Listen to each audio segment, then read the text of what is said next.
कहते हैं ब्रह्मा जी के वाम अंग से कन्या प्रकट हुई और दक्षिणांग से पुरुष प्रकट हुआ। उन दोनों का नाम था मनु और शतरूपा। अब उस मनु शतरूपा का विवाह हुआ और उस मनु शतरूपा के घर 3 बेटियां और 2 बेटे हुए। 3 बेटियां कौन सी? आकृति, देवहूति, प्रसूति। और बेटों का नाम था प्रियव्रत और उत्तानपाद। कहा यह 2 बेटे हुए। अब मनु जी को ब्रह्मा जी ने कहा सृष्टि प्रारंभ करो। कहते हैं एक दिन मनु जी आए, महाराज मैं सृष्टि प्रारंभ करूं पर एक बात बतानी है। वो हिरणाक्ष जो राक्षस है ना, वो धरती को लेकर पाताल में चला गया है। अब जब ऐसा सुना विदुर जी ने, विदुर जी पूछते हैं महाराज ये हिरणाक्ष कौन है? कहा यह दिति का पुत्र है, कश्यप ऋषि का पुत्र है। कहा महाराज जी वो राक्षस है, कैसे बना? कहा एक बार कश्यप ऋषि बैठे थे, दिति माता उनके पास आई, कहने लगी संध्या वेले में मुझे समागम करना है। उन्होंने मना किया, कहा नहीं मुझे आसक्ति है इस समय, जिद पकड़ लिया। अब समागम हुआ संध्या समय में और उनके गर्भ में जो पुत्र आया वो कौन आया? राक्षस के स्वरूप में आया। कहते हैं 100 साल तक उन्होंने उन दोनों बालकों को अपने पेट में दबाए रखा। अब उनका तेज बहुत बढ़ गया। तब सब पूछने लगे यह दोनों बालक कौन हैं? ब्रह्मा जी से कहने लगे देवता इनका तेज हमसे सहा नहीं जा रहा है। तब ब्रह्मा जी ने कहा एक बार मेरे चारों पुत्र सनक सनंदन सनातन सनत कुमार भगवान से मिलने कहाँ गए? वैकुंठ लोक। तो वहाँ पर द्वारपाल जय विजय खड़े थे। उन्होंने लाठी लेकर इन्हें बाहर निकाला। अब बाहर निकाला तो उन्हें क्रोध आ गया। कहने लगे संतों को बाहर निकालते हो अभिमानी, यहाँ से गिर जाओ तुम्हारा पतन होगा। अब पतन की बात आई तो उन्होंने क्षमा मांगी। क्षमा मांगी तो कहने लगे ठीक है 3 जन्म तुम्हें लेने पड़े राक्षसों के, तुम्हारा उद्धार हो जाएगा। तो ब्रह्मा जी कहने लगे यह वही 2 राक्षस इस जन्म में हिरणाक्ष और हिरणाकश्यप बनने हैं। कहा अब जब गर्भ से निकलेंगे तो अब निकलें तो पता चले। अब इस प्रकार ब्रह्मा जी बात बता ही रहे थे तो माता के गर्भ से हिरणाक्ष का जन्म हुआ। कहते हैं जन्म लेते ही आकार बढ़ गया और ऐसा आकार बढ़ा दोनों का, दोनों देवताओं से झगड़ा करने को तैयार हो गए। अब देवताओं तो डरकर भाग गए।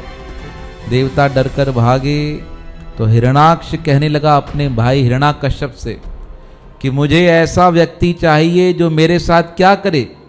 युद्ध करे। अब देवताओं में कोई मिला नहीं तो सागर में आ गया।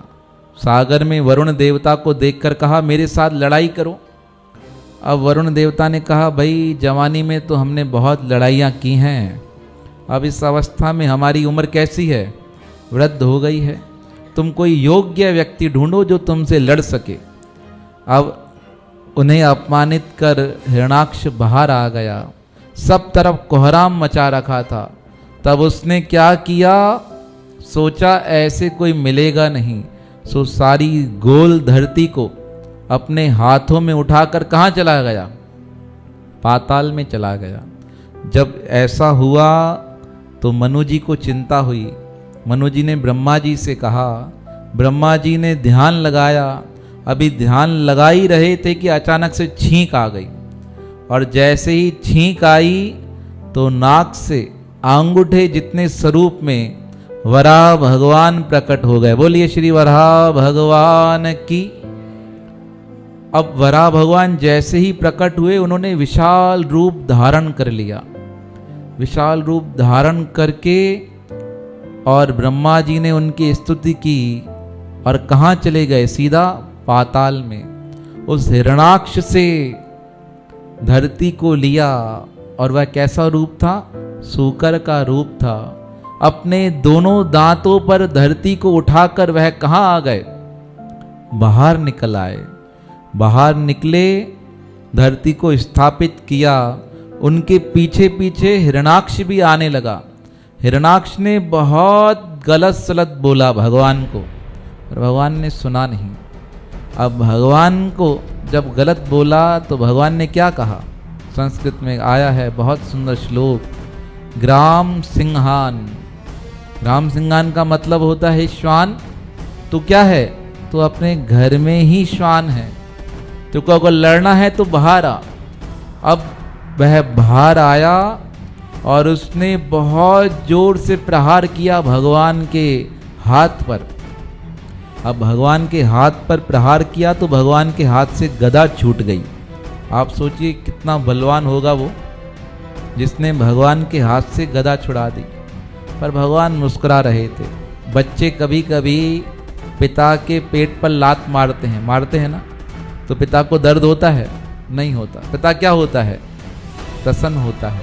भगवान ने कहा मेरी सृष्टि में उत्पन्न है, मुझे मार दिया तो कोई बड़ी बात नहीं।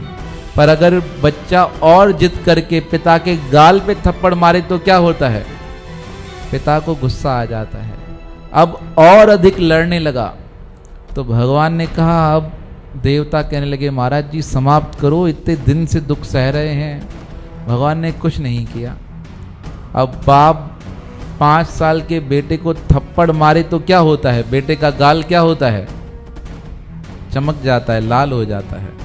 अब हिरणाक्ष इतना बड़ा राक्षस, और भगवान ने क्या किया? एक जोर से थप्पड़ मारा। जैसे ही थप्पड़ मारा उसकी दोनों आंखें कहाँ आ गई? बाहर निकल गई, और वो धड़ाम से नीचे गिर गया। देवता सोचने लगे गिरा तो ऐसे है कि जिंदा है या मर गया। सोचने लगे भगवान की स्तुति करें या नहीं करें। ऐसे नहीं कि भगवान की स्तुति करें और ये वापस जिंदा हो जाए तो क्या करेगा? ये सबसे पहले हमको मार के खत्म करेगा। तो उन्होंने, देवताओं ने बहुत होशियारी से स्तुति प्रारंभ की। कहा जो बड़े बड़े योगियों को गति प्राप्त नहीं होती है, वह गति आपने इसे प्रदान कर दी है। प्रभु आप धन्य हो, धन्य हो। जब नजदीक आए, बहुत देर तक देखा कि अब यह जिंदा नहीं हो रहा है, तब देवताओं ने पुनः स्तुति की। नमो नमस्ते अखिल यज्ञ। कहा आप ही यज्ञ स्वरूप हो, आप ही वराह भगवान हो। आपने ही जगत के कल्याण के लिए, हम सबके उद्धार के लिए ये वराह स्वरूप धारण किया है। हे वराह भगवान, आपको हमारा क्या है? प्रणाम है, प्रणाम है, प्रणाम है। इस प्रकार देवताओं ने वराह भगवान की स्तुति की, और वराह भगवान उसी समय अंतर ध्यान हो गए।